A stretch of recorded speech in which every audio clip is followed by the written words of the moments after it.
I'm delighted to invite you to the Global Council on Mission in Lima, Peru in October of this year.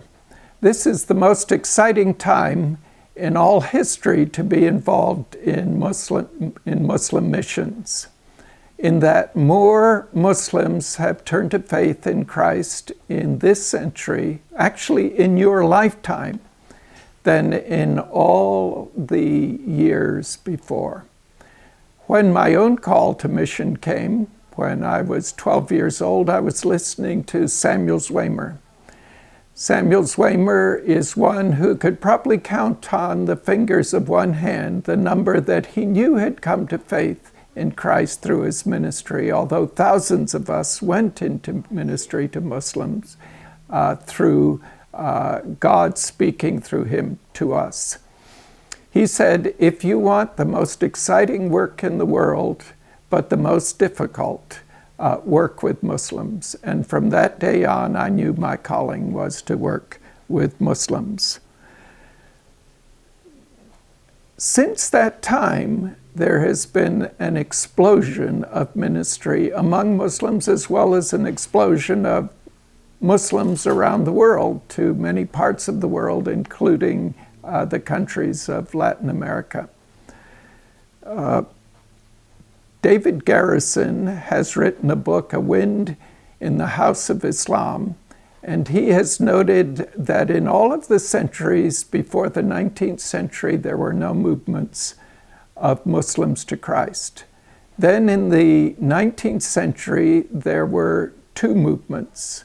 In the 20th century, there were 11 movements, and these tended to be after the Iranian Revolution in 1977 through 1979.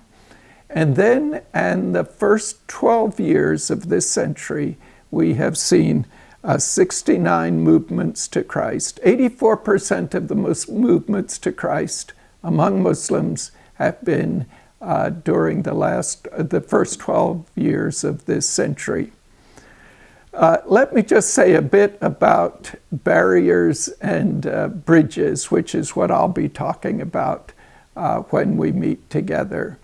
I, of course, can only mention a few of these, but one of them is that Islam is the one world religion that is a post-Christian religion. So they already talk about Jesus. Muslims already think they know the truth about Jesus, that he didn't die and that he didn't rise again.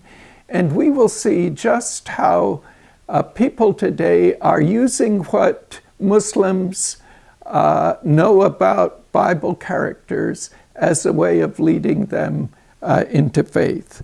Another of the barriers is the group solidarity of Muslims against other groups, or particular groups of Muslims against those who are outside. And we will see how this trust that is built within the group is being used as a way of developing followers of Christ within those trusting groups, rather than extracting them into other groups.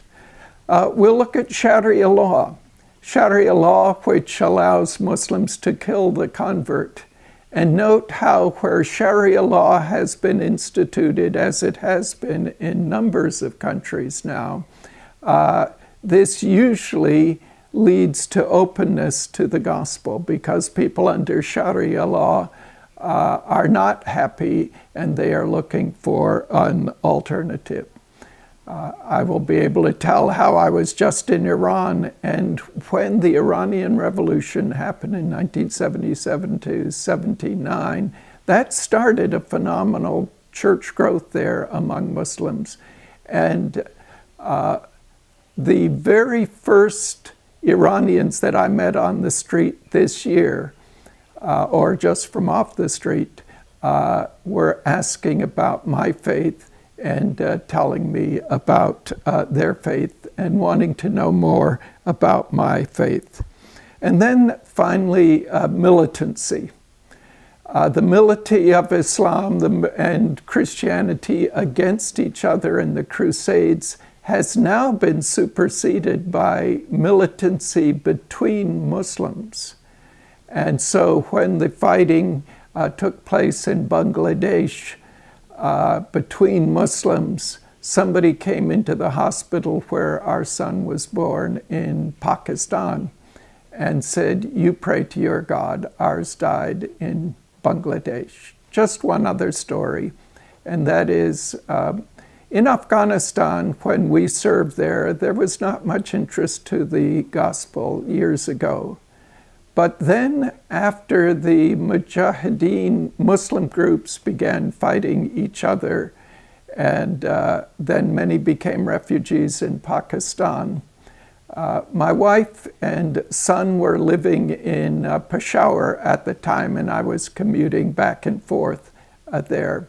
And there was a camp there, one of the worst camps, and Christians brought in sandals for the children of the camp, but they decided we'll not only bring in sandals, but we will wash the feet of these children. And so they washed the feet of the children and gave them sandal, put medicine on the wounds on their feet. Some months later, in a school nearby, the teacher said, "Who are the best Muslims?"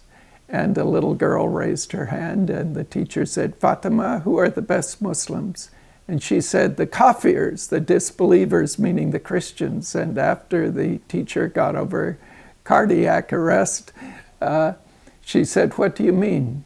She said, "The Muslims fighting each other killed my father, but the Christians washed my feet."